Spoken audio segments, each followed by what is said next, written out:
Après les grandes artères de Château d'Eau, les membres de l'association Diatta Château d'Eau Innovation ont entamé ce 8 janvier la réhabilitation des lampadaires de l'avenue de la Corniche à Diatta, dans le premier arrondissement de Brazzaville-Makelekele. Cette opération qui couvre ces deux zones vient en appoint des efforts du gouvernement pour mettre hors état de nuire les populations au regard de l'insécurité qui y règne par manque d'éclairage public.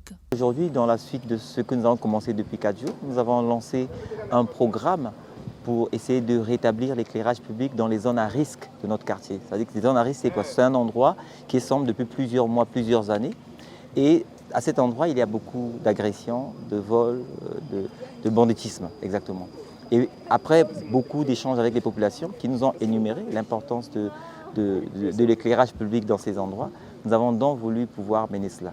À ce moment, nous avons travaillé en harmonie avec la EEC, parce que ce sont eux qui ont fait d'abord le diagnostic. Ensuite, ils nous ont proposé un devis et nous avons donc répondu au devis. Donc depuis 4 jours, nous sommes en train de pouvoir changer. On a commencé par la zone 8 du Château d'Eau, qui est derrière le marché Matuta.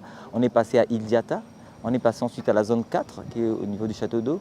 On est passé à la rue Yamba au niveau de Diatta. Aujourd'hui, nous sommes au niveau de l'avenue de la Corniche, qui a 12 lampadaires qui sont dans le noir depuis plusieurs années. À peine mises en branle, ces actions communautaires vont bon train, susciter ainsi la satisfaction du président de cette association. Nous avons répondu à un besoin des populations. Les populations nous sont rapprochées pour dire que nous avons telle zone. Il y a 11 zones que nous avons répertoriées. Et dans ces zones, il y a des exactions. Vol, comme je suis le dire et comme vous le savez. Et par exemple, avant-hier, quand je passe à la zone 8, tout le monde est heureux. Parce qu'aujourd'hui, un étudiant peut lire sous le lampadaire. À la zone 8, c'est une route qui est noire depuis plus de 25 ans. Donc 30 ans à peu près. La route qui mène à Massina, près de 6000 personnes y passent par jour. Donc il est important. Et nous pensons qu'aujourd'hui, pour ceux qui ont cette lumière, je suis en train de faire des tours tous les soirs pour voir à quoi ça ressemble et comment les populations se comportent et ce qu'elles ressentent. Je crois que pour ma part, c'est une satisfaction et surtout pour la part des populations. L'obscurité dans cette zone a fait autant de victimes.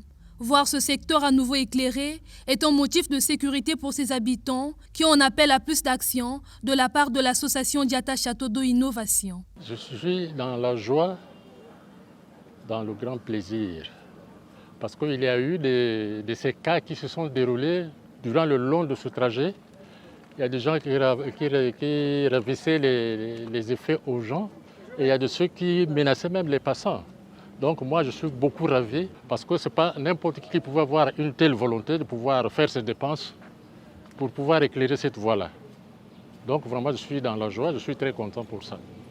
Depuis des années, nous étions dans le noir et l'obscurité a occasionné plusieurs cas de vol au niveau de notre garage.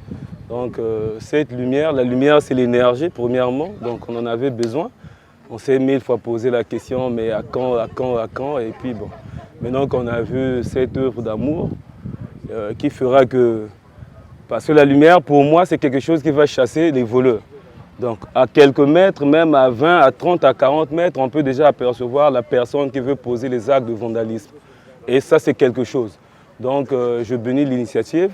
La lumière a refait surface et je bénis l'initiateur, donc le président Alban Kaki, qui a pensé à la population de cette zone. N'ayant pas d'expertise technique pour la mise en musique de ce vaste projet, cette association bénéficie de l'apport significatif de la société Énergie électrique du Congo.